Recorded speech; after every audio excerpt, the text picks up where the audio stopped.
আধ্যাত্মিক মানুষ না হলে এরকম হওয়া সম্ভব নয়।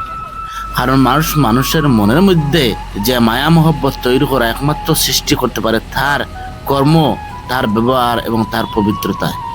আর সেই মায়া মমতা সৃষ্টি করায় খোদা ঈশ্বর, যেজন এই পৃথিবী সৃষ্টি করেছে, মানুষ সৃষ্টি করেছে, জীব সৃষ্টি করেছে। মানুষের মধ্যে পবিত্রতা থাকলে সেই মায়া মহব্বত অন্যের প্রতি সৃষ্টি করে স্বয়ং ঈশ্বরে। তো আজকে প্রায় 1 মাসের উপরে হয়ে গেল, দেখুন সমাধিস্থলে কত মানুষ কতটুক ভালোবাসে আপনারা ইমাজিন করতে পারেন ভিডিও দেখে। ভালো মানুষ সর্বদা ভালো হয়ে থাকে, অমর হয়ে থাকে, সেটা চিরসত্য।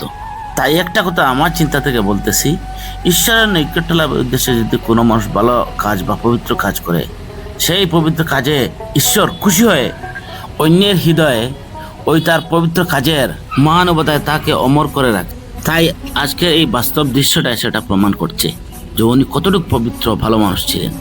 তো আমরা সবাই ওনার সদ্গতি কামনা করছি এবং আমরা আমাদের দায়িত্ব এবং কর্তব্য হচ্ছে ওনার সদ্গতি কামনা করা, যাতে জীবনদা যেখানে থাকুন শান্তিতে থাকুন, শান্তিতে আত্মা থাকতে পারে, সেই কামনা আমরা সবার করা দায়িত্ব এবং কর্তব্য।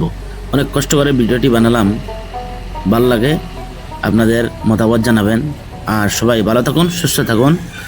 যারা আমার পাশে থাকেন, আমি সর্বদা আপনাদেরকে ভালোবাসি এবং আমাকেও ভালোবাসা দান করে যাবেন। কারণ মানুষ মানুষের জন্য, জীবন জীবনের জন্য, আর এই ভালোবাসাটুকু চিরজীবন জীবিত থাকে।